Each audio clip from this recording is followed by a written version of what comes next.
बिहार में seat sharing को लेकर महागठबंधन के मचे घमासान के सवाल पर तेजस्वी यादव ने जवाब नहीं दिया और कहा कि कोई विवाद नहीं है, कल आपसे फिर मुलाकात होगी, कल हम इसका जवाब देंगे। हालांकि उन्होंने ये भी कहा कि इस पर कोई जो कल है हम विस्तार से जवाब देंगे, क्योंकि कल आपको बता दें एक प्रेस कॉन्फ्रेंस होनी है जिसमें संभवतः आपको राहुल गांधी भी दिखाई दे। दरअसल 243 सीटों वाली बिहार विधानसभा में महागठबंधन के 254 प्रत्याशी मैदान में उतर गए, जिसे लेकर बीजेपी महागठबंधन में घमासान पर तंज कस रही है। कोई विवाद नहीं है, कल बात करेंगे, कल आप लोगों को सबका जवाब मिलेगा। बहुत बहुत धन्यवाद। कोई विवाद नहीं है, कल बात करेंगे, कल आप लोगों को सबका जवाब मिलेगा। बहुत बहुत धन्यवाद।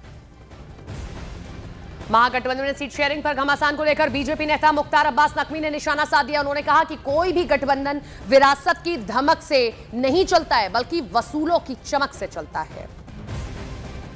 हमारे साथ में पूर्व केंद्रीय मंत्री और बीजेपी के सीनियर नेता मुख्तार अब्बास नकवी हैं बातचीत करने के लिए। सर, बिहार में महागठबंधन को लेकर अभी तक सीट शेयरिंग को लेकर बवाल मचा हुआ था, अब साझा तरीके से चुनाव प्रचार और तमाम चीज़ों को लेकर मनमुटाव है। देखो, ऐसा है, कटुता और कपट के कबाड़ खाने में कैद ये कुनबे के जो डायनेस्टी के डिफाल्टर डपोर शंख हैं, वो जो है वो इस बात को अच्छी तरह से समझ रहे हैं कि इनकी जो है वो फटाफट की हड़बड़ी और जो है वो खटाखट की गड़बड़ी बनती जा रही है।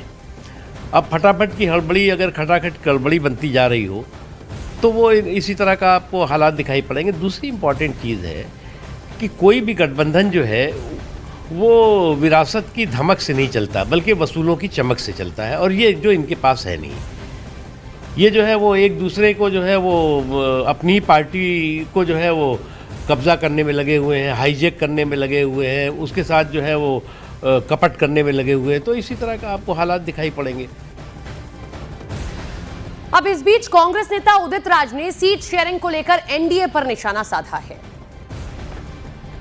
महागठबंधन को लेकर बिहार में क्या आप लगता है कि सब कुछ ठीक है, क्योंकि आमने सामने आए? आप ये पूछिए ना कि एनडीए में सब कुछ ठीक है कि नहीं है। अब जेडीयू अड़ी थी इस बात का, चाहे एक सीट ही ज़्यादा दे, लेकिन बीजेपी से ज़्यादा उसको चाहिए, क्योंकि बड़ा पार्टनर वो बनना चाहते थे, लेकिन 101 कर दिया। दूसरे तरीके से 9 सीटें अपनी बढ़ा ली।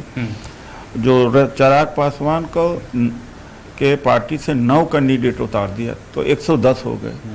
तो क्या जेडीयू को ये पता नहीं? क्या लोगों को ये पता नहीं? तो एनडीए अपना घर देखे पहले, फिर दूसरे का घर बाद में देखे। धन्यवाद हमसे बात करने के लिए। कैमरामैन जयपाल रावत के साथ रवि सिंह, दिल्ली, न्यूज़ 18 इंडिया।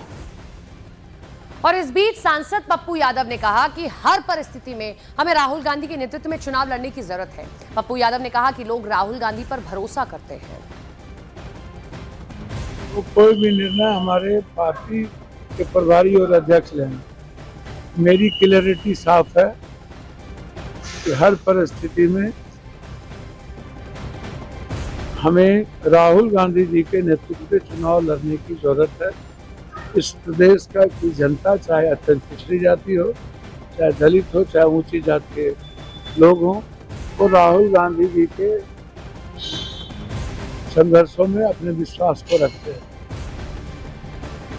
तेजस्वी यादव ने आज एक प्रेस कॉन्फ्रेंस की जिसमें सीधे सीधे महिला वोटर्स को टारगेट किया। आज जीविका दीदियों और संविदा कर्मियों के लिए बड़ी घोषणा कर दी। तेजस्वी यादव ने कहा कि जीविका दीदियों में काम कर रही सीएमएस यानी कि कम्युनिटी मोबिलाइजर्स को अब स्थायी किया जाएगा। उन्हें सरकारी कर्मचारी का दर्जा दे दिया जाएगा अगर उनकी सरकार बनती है। तेजस्वी ने यह भी ऐलान किया कि जीविका दीदियों का मासिक वेतन 30,000 रुपये कर दिया जाएगा और इसके साथ ही राज्य के जितने संविदा कर्मी हैं वो सभी स्थायी हो जाएंगे। तेजस्वी ने एक और वादा किया और कहा कि संविदा पर काम करने वालों को किसी एजेंसी के जरिए शोषण नहीं झेलना पड़ेगा।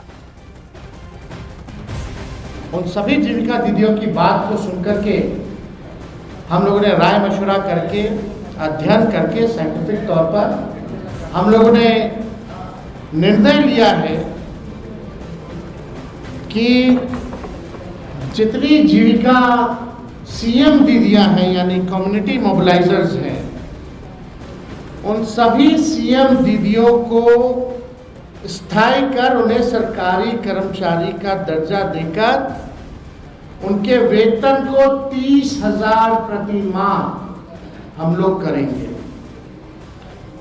ये कोई मामूली घोषणा नहीं है, ये कई वर्षों से हमारी जीविका दीदियों की मांग रही है कि जीविका दीदियों को स्थायी किया जाए।